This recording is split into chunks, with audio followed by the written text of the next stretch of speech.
হয়ে যায়। আর আমি যদি ভগবানকে ভুলে যাই তাহলে আমার এই দুর্লভ মনুষ্য জীবন বৃথা হয়ে যাবে। এমন দুর্লভ মানব দেহ পাইয়া কি করো ভাবনা কেহ, এবে না ভজিলে যশোদা সুত চরমে পড়িবে লাজে। ভক্তিবিনোদ ঠাকুর বললেন, এমন দুর্লভ মানব দেহ পাইয়া কি করো ভাবনা কেহ, এবে না ভজিলে যশোদা সুত চরমে পড়িবে লাজে। লজ্জায় পড়ে যেতে হবে। যখন এই কথা বললেন জমিদার বাবুকে, জমিদার বাবু আমি যদি এই সম্পদ নিয়ে যাই তাহলে আমি যদি আমার গোবিন্দকে ভুলে যাই, পরের দিন তো আর আমি নগর সংকীর্তন আসতে পারবো না, আর আমি প্রভুর নাম করতে পারবো না, সুতরাং আমার এই অর্থ লাগবে না, তাই আমি জলে ফেলে দিয়েছি।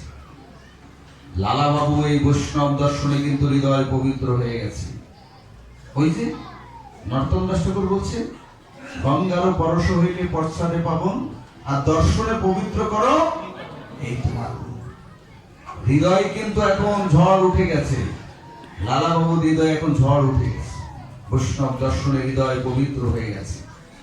চিন্তা করছে আর পায়ে হেঁটে বাড়ির দিকে আসছে, হঠাৎ করে এক ধোপা বাড়ির এক মেয়ে তার বাবাকে ডেকে বলছে, বাবা বেলা তো যায়, বাসনায় আগুন দিবে না? আর লালা বাবু কি শুনেছে, তাই তো, আমার জীবনের বেলা যে চলে যাচ্ছে, আমার তো কামনা বাসনায় আগুন দিতে হবে। কত সুন্দর বৈষ্ণব, সবকিছু পেয়েও জলে ফেলে দিল, তার কোনো কামনা বাসনা নেই, নিত্য আনন্দে আছে। আর আমার এত কিছু থেকেও তো আমি আনন্দে নেই, তাহলে তো আমার কামনা বাসনায় আগুন দিতে হবে। কিন্তু মেয়েটি কি বললো, মেয়েটি তো ধোপা, ওরা ধোপা, তা বলছে বাবা বেলা তো চলে যাচ্ছে, তা বাসনায় আগুন দিবে না? বাসনা মানে হচ্ছে কলার গাছের পাতা শুকালে ওটাকে বলে বাসনা। কলার গাছের পাতা শুকিয়ে আগের কালের মানুষ ওটা পুড়িয়ে ছাই করে তারপরে সাবান বানাতো, মানে সেটা দিয়ে কাপড় কাচতো। বলছে বাবা বেলা তো যায়, বাসনায় আগুন দেবে না, ছাই না হলে কালকে কাপড় কাচবো কি দিয়ে? আর লালা বাবুর হৃদয় পরিবর্তন হয়েছে তো, তাই তিনি কি শুনছেন, যে আমার জীবনের বেলা তো চলে যাচ্ছে, আমাকে এখনই আমার এই কামনা বাসনায় আগুন দিতে হবে। জমিদার লালা বাবু আর ঘরে একটি মুহূর্ত থাকতে পারলেন না। এই বৈষ্ণবের কথায় আর তার হৃদয় যেন পবিত্র হয়ে গেছে, বৈষ্ণব দর্শন মাত্র। সাথে সাথে লালা বাবু চিন্তা করলেন যে আমি তো সারা জীবন জগৎ শেঠের সঙ্গে মামলা মোকদ্দমা করে এসেছি, সারা জীবন জগৎ শেঠ। জগৎ শেঠ মানে কি? শেঠ মানে কয়েকটা জমিদার মিলে একজন শেঠ হয়। আর লালাবাবু তো শুধু জমিদার। জগৎ শেঠের সঙ্গে লালাবাবু জমিদারের বিশাল জমি জমা নিয়ে মামলা মোকদ্দমা ছিল সারা জীবন। এক পর্যায়ে জমিদার লালাবাবু চিন্তা করলেন যে না, আমি আর এই রাজত্ব করব না, আমি আর জমিদারি করব না, কি হবে এই দিয়ে? তার হৃদয় পুরো পরিবর্তন হয়ে গেছে। হঠাৎ করে এরকম কারোর কিন্তু হঠাৎ হয়ে যায়, কারোর কি 9টি হয়ে যায়, আর যার হয় না তার 90টিও হয় না। বুঝতে পারছেন? অনেকে একদিনের কৃষ্ণ কথাই শুনে শুদ্ধ ভক্ত হয়ে যেতে পারে। যেমন একবার সাতক্ষীরা, খুলনা সাতক্ষীরায় গিয়েছিলাম, একটা ক্লাস দিয়েছিলাম 1 ঘন্টা। সেখান থেকে 3 জন এসে বলছে প্রভু আজকের থেকে আমরা প্রসাদ পাবো, জপের মালা দেন, আজকের থেকে আমরা ভক্ত। তো 3 জন প্রসাদ পুজো হয়ে গেছে সেই দিন জপের মালা নিয়েছে, সেই দিনই বলছে যে আমরা আজকের থেকে শুদ্ধ ভক্তে পরিণত হলাম। এর একদিনের কাজ। এই জন্য বলছে যার হয় 9টি হয়ে যায়, যার হয় না 90টিও হয় না। বুঝতে পারছেন? লালাবাবু দেখুন একেবারে সীমিত সময়ের মধ্যে হৃদয় চেঞ্জ, পরিবর্তন হয়ে গেছে। তিনি বলছেন না, আমি আর জমিদারি করব না, আর এই মামলা মোকদ্দমা করার কোনো প্রয়োজন নেই, আমি সব ছেড়ে কেড়ে দিয়ে বৃন্দাবনে চলে যাব। লালাবাবু কি করলেন? বৃন্দাবনের উদ্দেশ্যে রওনা দিলেন, সবকিছু ছেড়ে। বৃন্দাবনে গিয়ে তিনি তো জমিদার ছিলেন, গুরু খুঁজছেন যে আমি কোথায় গেলে একজন সৎ গুরুদেবের কাছ থেকে দীক্ষা নিয়ে আমি আমার গোবিন্দকে লাভ করতে পারবো। গুরু খুঁজছেন। বৃন্দাবনে ঘুরতে ঘুরতে হঠাৎ রাত হয়ে গেছে, সন্ধ্যা এসে গেছে। চিন্তা করি সারাদিন ঘুরেছি, ক্লান্ত হয়ে একটু শুয়ে নি, ঘুমিয়ে নি। তো জমিদার লালাবাবু কি করেছে, ব্রজভূমির মাটিতে শয়ন করেছে বটে, কিন্তু মাথায় তো বালি দিতে অভ্যাস, দেখেন ইট দিয়েছে, ইট মাথায় দিয়েছে। তো পাশে আর একজন যাচ্ছে আর বলছে, বাহ, এজন্য জমিদার লালাবাবু, হ্যাঁ, মাথায় ইট দিয়ে ব্রজে এসে মাথায় ইট দিয়ে মানে বালিশ করে নিয়েছে, মানে সুখের আর কোনো শেষ নেই। জমিদার লালাবাবু চিন্তা করছে, আরে ব্রজে এসেছি, তাও আমি মাথায় ইট দিয়েছি সুখ আস্বাদনের জন্য, না না, এটা তো আমি ঠিক করিনি। তখন তিনি মাথা থেকে সেই ইট কানও ফেলে দিলেন। এইভাবে খুঁজতে খুঁজতে খুঁজতে খুঁজতে তিনি একজন সৎ গুরুদেবের সন্ধান পেলেন। গুরুদেবের কাছে গেলেন, গিয়ে বললেন, হে গুরুদেব, আমি আপনার কাছ থেকে দীক্ষা গ্রহণ করতে চাই এবং আমাকে রাধা গোবিন্দকে পাইয়ে দিতে হবে। আমি কিভাবে রাধা গোবিন্দকে লাভ করব, আপনি সেই উপায় আমাকে বলে দিন। তখন সে গুরুদেব বললেন, হে জমিদার লালা, তোমার এই জমিদারি অহংকার বিন্দু মাত্র আছে কিনা তার জন্য পরীক্ষা দিতে হবে। যদি বিন্দু মাত্র থাকে অহংকার, তাহলে কিন্তু তুমি রাধা গোবিন্দকে লাভ করতে পারবে না। কি করতে হবে, তোমাকে ব্রজবাসীর দ্বারে দ্বারে গিয়ে ভিক্ষা করতে হবে, সব দুয়ারে গিয়ে ভিক্ষা করতে হবে। এই ভিক্ষা করে এনে যখন আমাকে দিবে, তখন আমি তোমাকে দীক্ষা মন্ত্র দান করব। এবার লালাবাবু তো সব জায়গায় গিয়েছেন, গিয়ে ভিক্ষা করে এনে গুরুদেবকে দিয়েছেন। গুরুদেব এবার বলছে, লালা, তুমি তো সব জায়গায় গিয়েছিলে, তাই না? হ্যাঁ গুরুদেব, আমি সব জায়গায় গিয়েছি, কিন্তু না, তুমি এক জায়গায় যাওনি। কোথায়? তোমার চিরশত্রু সেই জগৎ সেদের কাছে তো তুমি যাওনি। তোমার তো এখনো অহংকার রয়ে গেছে। যাও সেই জগৎ সেদের কাছ থেকে, যার সাথে তোমার চিরশত্রুতা, তার কাছে গিয়ে যদি তুমি ভিক্ষা করে এনে দিতে পারো, তবেই আমি তোমাকে দীক্ষা দেব। লালাবাবু বিশাল পরীক্ষায় পড়ে গেলেন। লালাবাবু কি করলেন, গুরুদেবকে প্রণাম করে বললেন, গুরুদেব, আমি সেটাও করব। আমি যেহেতু সমস্ত কিছু পরিত্যাগ করে আপনার চরণে শরণ গ্রহণ করেছি, সুতরাং আপনি যা বলবেন আমি তাই করতে রাজি। গুরুদেব বলে, যাও, তুমি জগৎ সেটের দ্বারে গিয়ে ভিক্ষা করে নিয়ে এসো। লালাবাবু একটি মাত্র কাপড় পরিহিত, আর একটি উত্তরীয় গায়ে, হ্যাঁ, আর একটি ছেঁড়া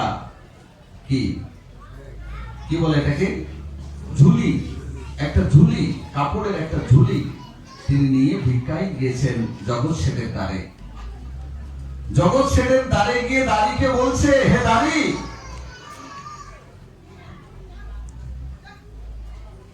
তোমার প্রভুকে গিয়ে বলো যে দ্বারে ভিখারি এসেছে এক মুষ্টি চাল ভিক্ষার জন্য। যখনই দাঁড়ি জগৎ সেটের কাছে গেছেন, জগৎ সেট বলছে যে, ও, দাঁড়ি এসেছে ভিখারি, যাও তুমি একটা স্বর্ণ মুদ্রা দিয়ে দাও। স্বর্ণ মুদ্রা নিয়ে এসেছে। লালাবাবু বলছেন, হে দাঁড়ি, আমি তো স্বর্ণ মুদ্রা নিতে আসি নাই।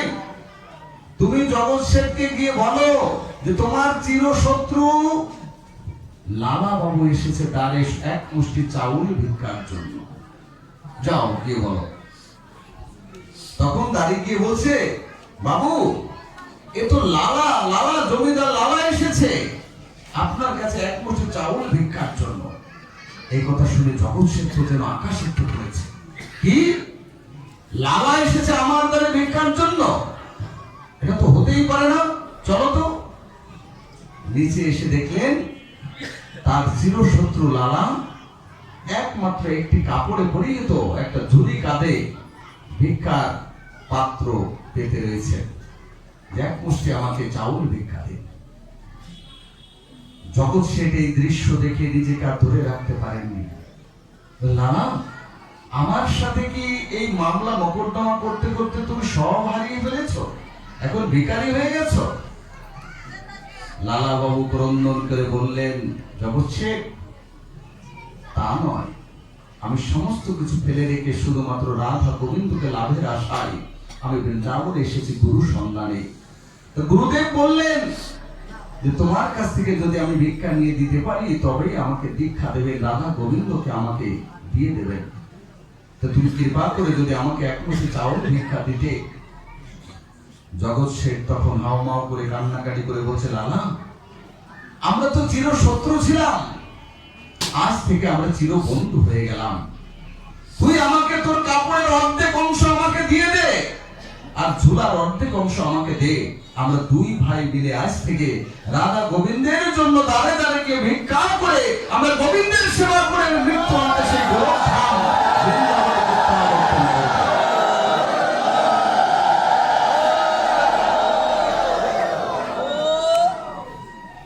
লালা বাবুকে যখন জগৎ শেঠ এই কথা বললেন, লালা বাবু অবাক হয়ে গেলেন।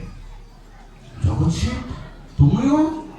হ্যাঁ, তুই পারিস তাহলে আমি কেন পারবো?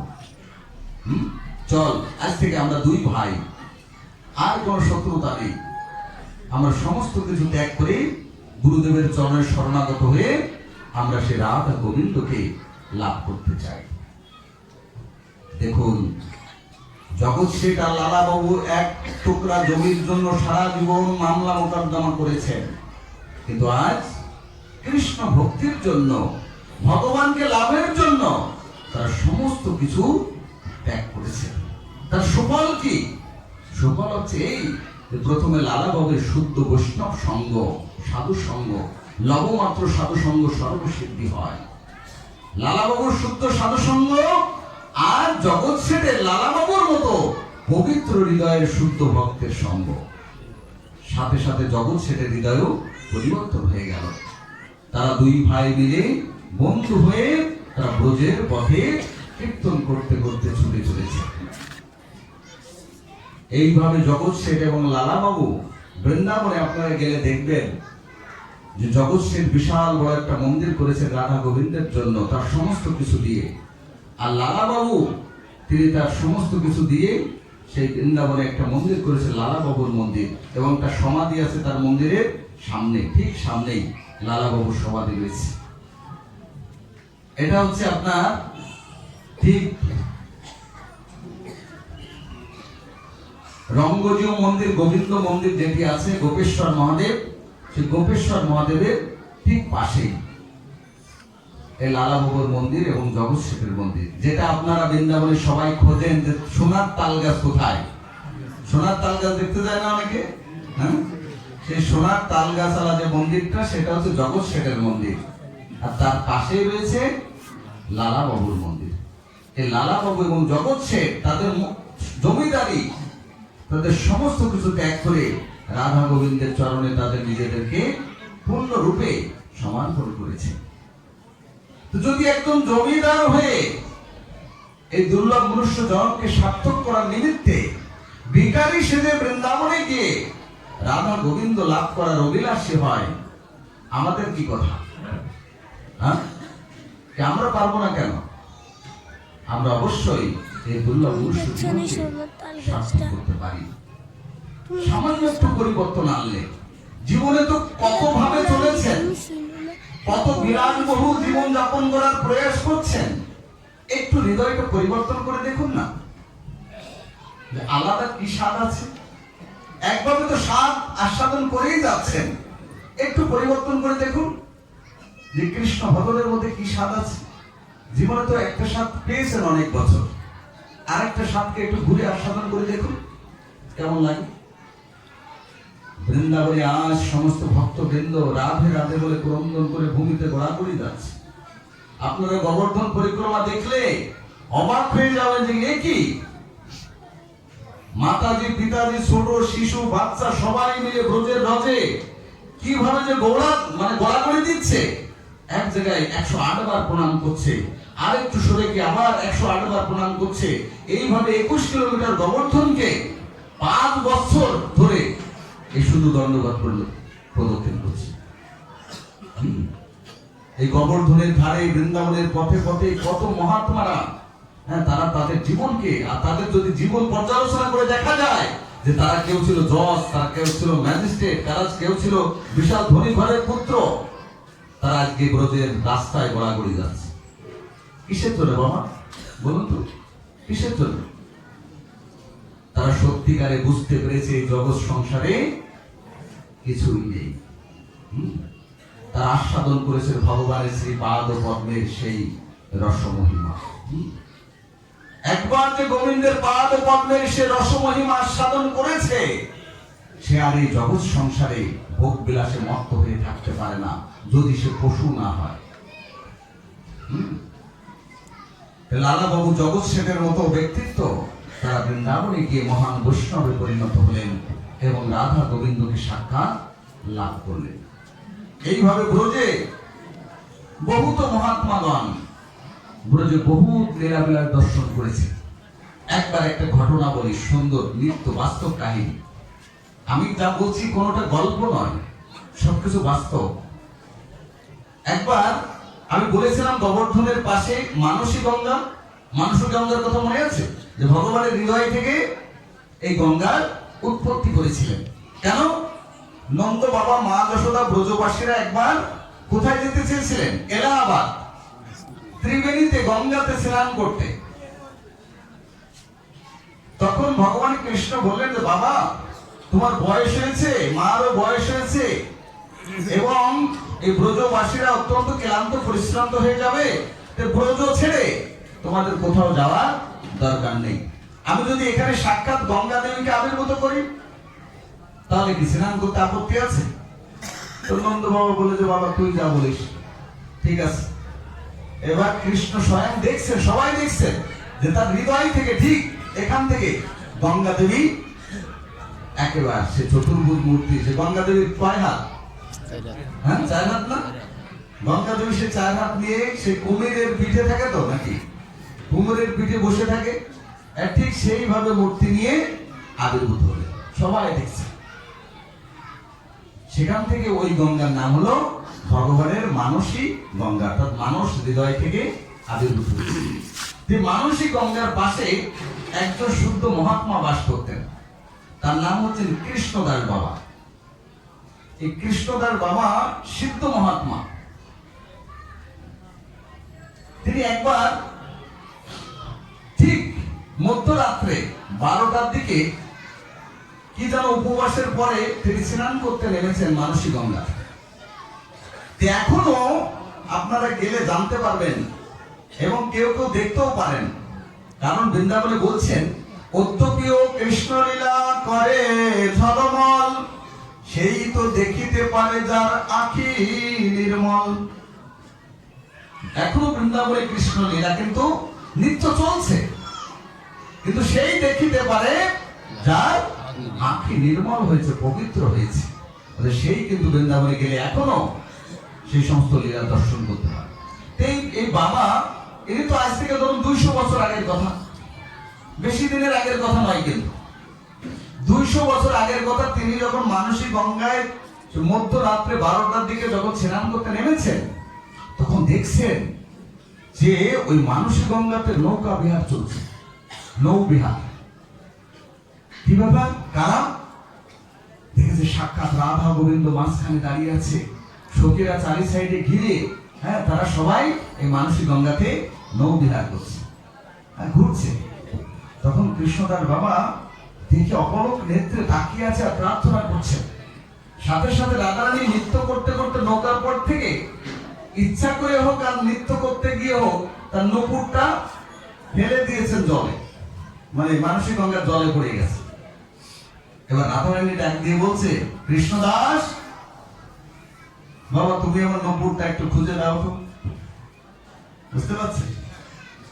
তখন বলছে রাধারানী আমাকে ডেকেছে, রাধারানী আমাকে ডেকেছে, এই বলে বলছে নূপুর পড়ে গেছে। তাড়াতাড়ি ডুব দিয়েছে, ডুব দিয়ে নূপুর উঠে দিতে দিতে যে সময়, এর মধ্যে আমাদের দিনের 7 দিন অতিবাহিত হয়ে গেছে।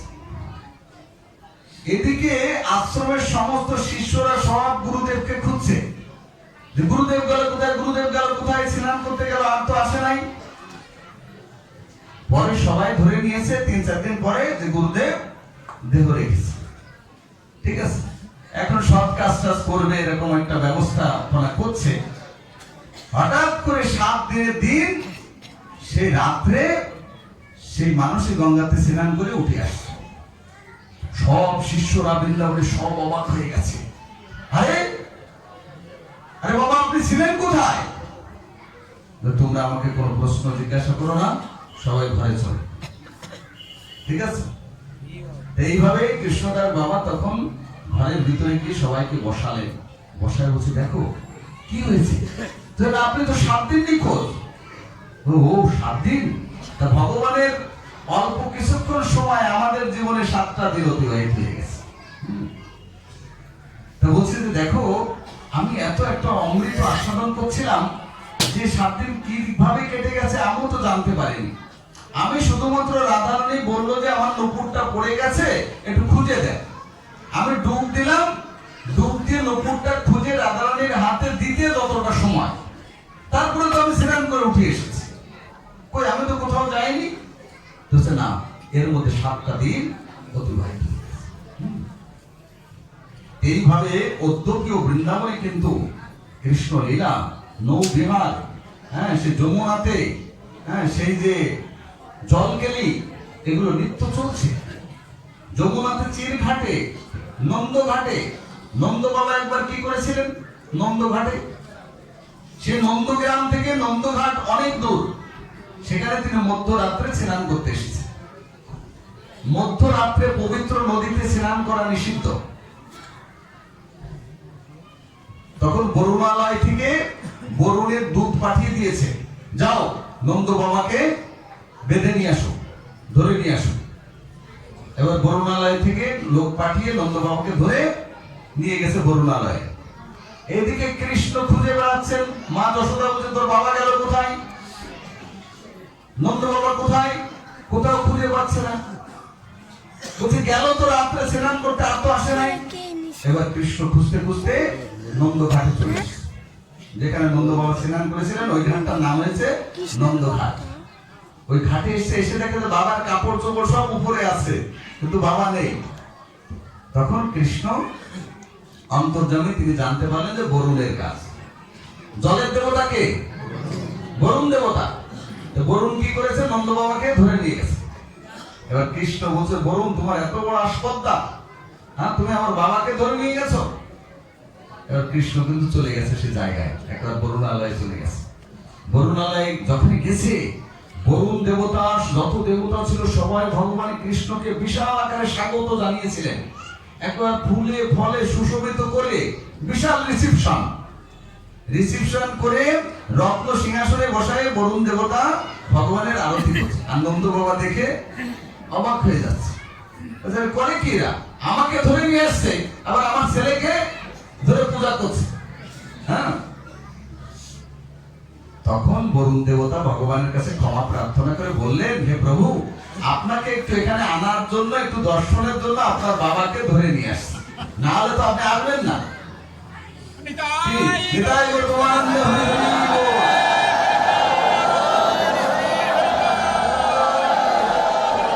এইভাবে একসাথে নন্দ বাবা এবং কৃষ্ণকে দর্শন অভিলাষী হয়ে বরুণ দেবতা তিনি ধরে নিয়ে গিয়েছিলেন। পরবর্তীতে বিশাল আকারে সাজিয়ে গুজিয়ে নন্দ বাবাকে, কৃষ্ণকে বরুণ দেবতাগণ সুন্দর সাজিয়ে আরতি কীর্তনাদি করে আবার পুনরায় সেই নন্দ ঘাটে দিয়ে গেলেন। এরকম বৃন্দাবনে বহুত লীলাবিলাস রয়েছে, এখন নিত্য লীলাবিলাস, এগুলো এখনো চলছে। একবার ওই যে বলছিলাম না কালকে, যে পাবন সরোবরের উপরে কে ভজন করতেন? সনাতন গোস্বামী। আর টের কদম্বে কে? রূপ গোস্বামী। এই ডিস্টেন্স 1 কিলোমিটার 1.5 কিলোমিটার ডিস্টেন্স হবে। তো পাবন সরোবরের উপরে সনাতন গোস্বামী একবার 3 দিন না খেয়েছিলেন। মানে শুধু জপ হরিনাম কীর্তনে এতটাই মত্ত হয়েছিলেন যে খাওয়া দাওয়ার কোনো মানে ইচ্ছা প্রকাশ নেই, কোনো ক্ষুধাই নেই, তিনি শুধু হরিনাম করে যাচ্ছেন। একদা ভগবান কৃষ্ণ দেখলেন যে আমার এই ব্রজে এসে কেউ না খেয়ে থাকবে, এটা তো ঠিক নয়। তখন ভগবান কৃষ্ণ একটা গোপাল বেশ ধারণ করে সনাতন গোস্বামীর কাছে গেলেন, গিয়ে বলছে, বাবা তুমি তো মাদক করেছে যাও না, তুমি না খেয়ে পড়ে আছো, নাও নাও দুধ খাও, দুধ খেয়ে শরীরে বল করে আবার তুমি ভজন করতে বসো। ঠিক মাধবেন্দ্র পুরীপাদের মতো কায়দাটা প্রায়। মাধবেন্দ্র পুরীপাদকেও ঠিক এইভাবে গোপাল দুধ দিয়েছিল। সনাতন গোস্বামীকে দুধ দিয়ে বলছে, বাবা তুমি খেয়ে নাও, আমি পরক্ষণে এসে নিয়ে যাও। সনাতন গোস্বামী সে অমৃত সুধা দুধ পান করে, কিন্তু কে ছেলেটি, কে আমাকে দুধ দিয়ে গেল, এখন অমৃত সুধা। পরে পরক্ষণে চিন্তা করছে, ওই ছেলেটি আসলে আমি ওকে ধরবো। পরে আর কৃষ্ণকে কি ধরে? ওই যে প্রথম দর্শন করলেন, এইভাবে ব্রজে অনেকেই কৃষ্ণকে দর্শন করেছে। একবার এই পাবন সরোবরে কি হয়েছিল ঘটনা? এই পাবন সরোবরে নন্দ বাবা নবলক্ষ গাভীকে স্নান করাতেন। এখনো দেখবেন ওই জল মুখে দিলে একবার নোনতায় ভরা। ব্রজে আর কোথাও এরকম নোনতা নেই, কিন্তু ওই পাবন সরোবরের জল নোনতা, মানে লবণাক্ত, মানে গাভী ধোয়াইতে ধোয়াইতে ওই জলটা একেবারে নোনতা হয়ে গেছে। নবলক্ষ গাভী ওখানে স্নান করাতেন, এমনকি মা যশোদা বাড়ি থেকে গোপালকে ওখানে স্নান করাতেন। ওই জল কি হইতেছে? দেখবেন নন্দ বাবা মা যশোদা মিলে ব্রজবাসীদেরকে আহ্বান করেছেন তীর্থরাজ। তীর্থরাজকে প্রয়াগ, সমস্ত তীর্থের রাজাকে প্রয়াগ। প্রয়াগ নাম শুনছেন? প্রয়াগ, প্রয়াগটা হচ্ছে এলাহাবাদ। এখন বর্তমান ভারত সরকার এলাহাবাদ স্টেশনের নাম পরিবর্তন করে নাম দিয়েছে প্রয়াগ স্টেশন। এলাহাবাদ এখন আর নেই। সে প্রয়াগ তীর্থরাজ সমস্ত তীর্থকে মিটিং এর জন্য, সবার জন্য আহ্বান করেছে। এখন ব্রজের তীর্থ রাজাকে, ব্রজের রাজাকে, ব্রজের রাজা হচ্ছে নন্দ মহারাজ। এই নন্দ মহারাজকে ডাকছেন যে আপনাকে আমাদের এই সবাই আসতে হবে। তখন ভগবান কৃষ্ণ দেখছেন যে বিশাল গুছাগুছি চলছে, মানে গুছাচ্ছে যে কোথায় যেন যাবে বাবা, এবং আরো সাথে ব্রজবাসীদের কয়েকজন নিয়ে যাবে। তখন কৃষ্ণ একসময় জিজ্ঞাসা করছে, বাবা তোমার এত গোছা গাছা করছো, কোথায় যাবে? তো তীর্থরাজ প্রয়াগ আহ্বান করেছে, আমাদের ওখানে মিটিং আছে, মিটিং এ যেতে হবে। আর এই সুযোগে একটু এলাহাবাদ প্রয়াগে যে গঙ্গা যমুনা সরস্বতী এই ত্রিবেণীতে একটু স্নান করে আসবো। তখন ভগবান কৃষ্ণ বলছেন, বাবা দেখো তুমি কেন প্রয়াগে যাবে? প্রয়াগে যাওয়ার কোনো দরকার নেই, তুমি কিছুদিন অপেক্ষা করো, ওই প্রয়াগই এই বৃন্দাবনে চলে আস, তুমি একটু অপেক্ষা করো। কি বলিস তুই? প্রয়াগ তো তীর্থরাজ, ওর ডাকে যদি না সাড়া দিই তাহলে তো অবস্থা খারাপ হয়ে যাবে ব্রজের। না না, এত চিন্তা তোমার করতে হবে না, তুমি একটু ধৈর্য ধরো। বেশ, ছেলের কথাই, আবার বাবার কথাই, ছেলের কথা কিন্তু নন্দ মহারাজ অনেকটা শুনতেন সবসময়, ও যা বলে তাই ঠিক হয়। বেশ কিছুদিন পর নন্দ বাবা যখন গাভীদেরকে পাবন সরোবরে স্নান করাচ্ছেন, এই পারে সনাতন গোস্বামী যেখানে ভজন করতেন, এই পারে গাভী স্নান করাচ্ছেন, আর ওই পারে দেখছেন একজন বিশাল কালা পাহাড়, বিশাল বড় লোক, বিশাল উঁচু লম্বা, বিশাল দেহ। ও কি করছে? একবার পাবন সরোবরে পড়ছে, ডুব দিয়ে উঠছে, উঠে আবার উপরে উঠে গড়াগড়ি যাচ্ছে ধুলায়, আবার পাবন সরোবরে নামছে, আবার ধুলায় গিয়ে গড়াগড়ি যাচ্ছে। নন্দ বাবা এই দৃশ্য দেখে চিন্তা করল, আরে এবার কি পাগল যে একবার নদীতে নামছে আবার ধুলায় গড়াগড়ি যাচ্ছে, কে? একটু দেখা দরকার। এবার নন্দ বাবা ছুটে গেছেন, ছুটে গিয়ে বলছেন, আরে তুমি কে? তুমি কেন এরকম করছো? একবার পাবন সরোবরে পড়ছো, আবার ব্রজের ধুলায় গড়াগড়ি যাচ্ছ, কে তুমি? তখন নন্দ বাবাকে দণ্ডবাদ প্রণতি নিবেদন করে বলছেন, হে মহারাজ, হে ব্রজেশ্বর। নন্দ মহারাজকে বলা হতো ব্রজেশ্বর, আর কৃষ্ণকে বলা হতো বৃন্দাবনেশ্বর। রাধারানী হচ্ছেন বৃন্দাবনেশ্বরী, আর কৃষ্ণ হচ্ছে বৃন্দাবনেশ্বর। আর নন্দ বাবা হচ্ছে ব্রজেশ্বর, আর ব্রজেশ্বরী হচ্ছে মা যশোদা। পুরো 84 করোড় ব্রজমণ্ডল রাজা ছিলেন নন্দ বাবা, আর রানী ছিলেন মা যশোদা। আর বৃন্দাবনের ঈশ্বর ছিলেন ভগবান কৃষ্ণ, আর বৃন্দাবনেশ্বরী ছিলেন শ্রীমতী রাধা রানী। তখন নন্দ বাবাকে সে ব্রজেশ্বর বলে তিনি প্রণাম নিবেদন করে বলছেন, হে রাজন, আমি এলাহাবাদ থেকে এসেছি, সাক্ষাৎ করে আন। কে এসছে? প্রয়াগ, তীর্থরাজ প্রয়াগামী। বলে, আরে তুমি না আমাদেরকে ডেকেছিলে এলাহাবাদে মিটিং এর জন্য, তুমি আবার এখানে এসেছো, কি ব্যাপার? তখন এই প্রয়াগ তীর্থরাজ বলছে, হে মহারাজ, এই ব্রজের এক গোলা ধুনি আর এই পাবন সরোবরের জলের যে মাহাত্ম্য, এটা বর্ণনা করে শেষ করা যাবে না। তাই আমিও কখনো কখনো এই পাবন সরোবরে আর এই ব্রজের ধুলিতে গড়াগড়ি দেওয়ার জন্য আমি ছুটে আসি। এ দেখুন, আমার তীর্থেতে সবাই স্নান করতে করতে আমার দেহটাকে কালো বানিয়ে ফেলেছে। অর্থাৎ পাপ নিতে নিতে আমার এই পাপের দেহ কি হয়েছে? একবার কালো পাহাড় হয়ে গেছে। তা আমি যতবার পাবন সরোবরে স্নান করছি, ধুলায় গড়াগড়ি যাচ্ছি, এই দেখেন আমার পাপ কিন্তু ধুয়ে গেছে, আস্তে আস্তে ফর্সা হয়ে যাচ্ছে। তো আমিও তীর্থরাজ প্রয়াগ, আমার ওখানে সবাই স্নান করে পাপ রেখে আসে, আর আমাকে সব গ্রহণ করতে হয়। আর আমি কি করি? বৃন্দাবনে এসে সেটা ডেলিভারি দিই। বৃন্দাবনে এসে ধুলায় গড়াগড়ি দিয়ে আর পাবন সরোবরে স্নান করে আমি সেই পাপগুলো সব ধুয়ে আবার ফর্সা হয়ে সুন্দর হয়ে আবার আমার তীর্থে ফিরে যাই। তাই ভগবান কৃষ্ণচন্দ্র, নন্দ বাবা, মা যশোদা আদি ব্রজবাসীদেরকে বলেছিলেন যে দেখো, তুমি ব্রজের বাইরে কখনো কোনোদিন কোনো তীর্থ করতে যেও না, কারণ এই 84 করোড় ব্রজমণ্ডলের মধ্যে সমস্ত কিছু আছে। কি চাও? বলছে, না আমরা একটু বদ্রীনাথে যাব, আমরা একটু কেদারনাথে যাব। ভগবান কৃষ্ণ বলে, কোথায় বদ্রীনাথ, কোথায় কেদারনাথ? চলো আমার কাছে। এই 84 করোড় ব্রজমণ্ডলের মধ্যে এটা আছে আদি। এখানে যে বদ্রীনাথ আছে, রামেশ্বরম আছে এবং কেদারনাথ আছে, এটা হচ্ছে আদি। আর হিমালয় যেটা দেখছো, ওটা আমার তৈরি, ওটা আমি তৈরি করেছি। আর এটা হচ্ছে আদি কাল থেকে, অনাদি কাল থেকে এই বদ্রীনাথ, কেদারনাথ, রামেশ্বরম এই সব বৃন্দাবনে আছে। তাই তো চল তো, সব ব্রজবাসীদেরকে নিয়ে এখন যেখানে বৃন্দাবনে বদ্রীনাথ আপনারা যাবেন, দেখবেন যে সেখানে নর এবং নারায়ণ দুইটি পাহাড় আছে, যেটা এসেও আছে হিমালয়, সেটা এখানেও আছে। এবং সেখানে যে সেই রামেশ্বরম, তারপরে আবার গঙ্গোত্রী, যমুনোত্রী, এগুলো সব আছে বৃন্দাবন। আমরা 84 করোড় ব্রজমণ্ডল পরিক্রমা করেছি, তো পায়ে হেঁটে সব আমরা দর্শন করেছি। এখানে আপনার যদি কখনো সৌভাগ্য হয়, যাবেন দর্শন করতে। বৃন্দাবনের মধ্যে সব আছে। একবার যদি বৃন্দাবন ধামকে পরিক্রমা করতে পারেন, জীবনে আর কোনো তীর্থে যাওয়া লাগবে, সমস্ত তীর্থে ওখানে আছে 84 করোড় ব্রজমণ্ডল ধামের মধ্যে। এজন্য তীর্থে যাবেন কিভাবে? চৈতন্য মহাপ্রভু তার শিক্ষা দিয়েছেন কি? প্রণয় ভকত সঙ্গে।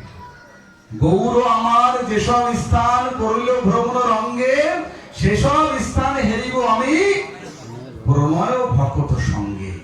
শুদ্ধ ভক্ত সঙ্গে ধাম দর্শন করতে যেতে হয়, না হলে সোনার তাল গাছ আর গাছ গাছালি আর বানর দেখে চলে আসতে হবে।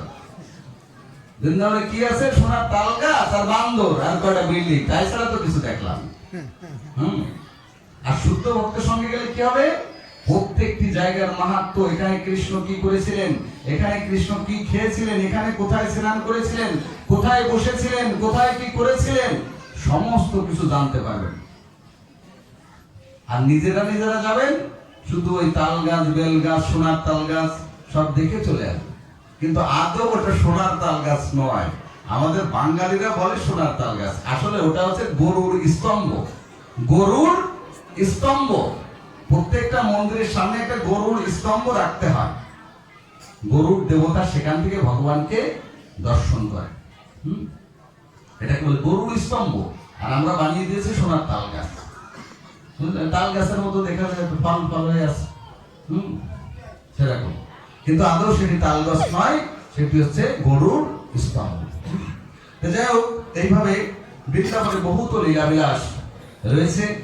আজকে আমরা অর্চনের মাধ্যমে ভগবান পৃথু মহারাজ যে কিভাবে ভগবানকে লাভ করলেন, এক পর্যায়ে তিনি ভগবান বিষ্ণু যখন আবির্ভূত হলেন তার পদযুগল ধৌত করলেন, স্নান করালেন, পাদ্য অর্ঘ্য দ্বারা সেটি নিবেদন করলেন, আরতি করলেন, এইভাবে ভগবানের চরণ অর্চন করলেন। অর্চন করার ফলে ভগবান বিষ্ণু অত্যন্ত প্রীত হলেন এবং বললেন যে তোমার মতো শুদ্ধ ভক্ত জগতে বিরল। তাই আমি তোমাকে বর দিয়ে যাচ্ছি, অযুত কর্ম তো তুমি পাবে এবং তুমি যখন এই জগৎ থেকে বিদায় নেবে তুমি সাক্ষাৎ তুমি আমার নিত্যধাম গোলক বৃন্দাবনে প্রত্যাবর্তন করবে। এইভাবে পৃথু মহারাজ ভগবানকে অর্চনের মাধ্যমে লাভ করলেন। আর আমি কালকে, আজকে আর সময় নাই, সময় সংক্ষেপ, 10টা বেজে গেছে। ও আগামী কালকে আপনাদের একটু ব্যতিক্রম আছে পাঠের সময়টা, আপনাদেরকে গতকালকে জানিয়ে দিয়েছিলাম। আগামীকাল পাঠ শুরু হবে বিকাল 4টা থেকে 6টা। তারপরে এখানে আকাশ প্রদীপ দান এবং দীপাবলি সমস্ত দীপ দান এখানে করা হবে। কারণ এই ঘৃত প্রদীপ দ্বারা যদি দামোদর মাসে ভগবানকে একবার যদি কেউ আরতি করে, শাস্ত্রে বলছে সে 1000 ভগবানকে আরতি করার ফল লাভ করতে পারে। শুধু তাই নয়, এই দামোদর মাসে ভগবানকে যদি কেউ একবার আরতি করে, ভগবান বলছেন যে ও যখন বৈকুণ্ঠ লোকে যাবে তখন স্বর্গের দেবতারা আরতির থালা নিয়ে দাঁড়িয়ে থাকবে, কখন আমার ওই ভক্ত যে দামোদরকে আরতি করেছিল সে কখন যাবে। তখন সেই দেবতারা ইন্দ্র, চন্দ্র, বরুণ এরা সবাই আপনাকে আরতি করার জন্য অপেক্ষা করে। এত মাহাত্ম্য বর্ণনা করছে এই দামোদর মাসে। কালকে দীপাবলি অত্যন্ত গুরুত্বপূর্ণ একটি দিন।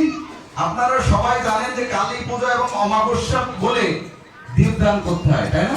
এবং এই দিন 14 পুরুষ বা পিতা পুত্রের উদ্দেশ্যে, পিতার উদ্দেশ্যে বা 14 পুরুষের উদ্দেশ্যে প্রদীপ দান করতে হয়, সেই জন্য প্রদীপ দেয় না। এটা আপনাদের বংশ পরম্পরা অনুসারে হতে পারে, কিন্তু মূলত এই দীপাবলিটা কিন্তু তা নয়। দীপাবলি হচ্ছে ভগবান রামচন্দ্র তিনি বিজয় করে রাবণকে বধ করার পর তিনি যেদিন ঘরে ফিরে এসেছিলেন রাজ্যে, সেই দিনটি হচ্ছে দীপাবলির দিন। ওই দিনটিতে সারা অযোধ্যা সব আলো একেবারে আলোকিত করে দিয়েছিলেন যে ভগবান রামচন্দ্র আজ কি ফিরে এসেছে রাজ্যে। তখন আলোর সৃষ্টি করে দিয়েছিলেন সারা জগৎ ব্যাপী, যে ভগবান রামচন্দ্র আসা মানে সারা জগৎ আলোকিত হয়ে যাবে। এইভাবে ভগবান রামচন্দ্র তথা ভগবান কৃষ্ণকে আমরা কিভাবে আমাদের ঘরে নিয়ে এসে আলোকিত করতে পারি, এটি হচ্ছে দীপাবলির মাহাত্ম্য। যে আমরা ঘরে সব জায়গায় আলো জ্বালাবো কেন? যে না, আমি ওই দিন ভগবানকে আমার হৃদয়ে, আমার ঘরে আহ্বান জানাবো। যে রামচন্দ্র যেভাবে অযোধ্যায় ফিরে এসেছিলেন, আর এই ভগবানও যেন আমার এই অযোধ্যায় মানে আমার ঘরে যাতে ফিরে আসে। এটি হচ্ছে দীপাবলি। যাই হোক, দীপাবলি অনুষ্ঠান কালকে আপনারা সবাই 4টের সময় ভাগবত পাঠে আসবেন, আর 6টায় ছেড়ে দেওয়া হবে। আর তার পরের দিন তো 7 তারিখ, 8 তারিখ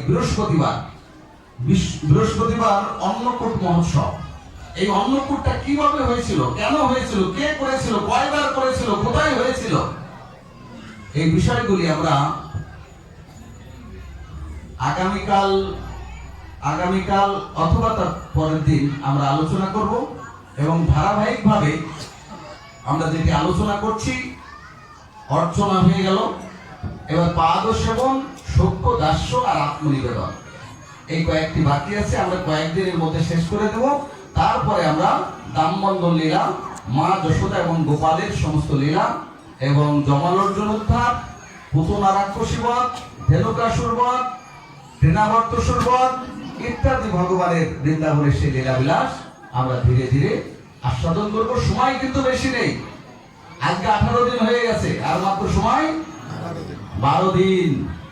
এই 12 দিনের মধ্যে আমাদের সবকিছু নিয়ে নিতে হবে, তারপরে তো কি এই আনন্দের হাট ভেঙে যাবে, তখন সবাই যার যার মতো চলে যাবে। তা আপনাদের সবাইকে অন্নকূটে দুপুর বেলায় আমাদের মন্দির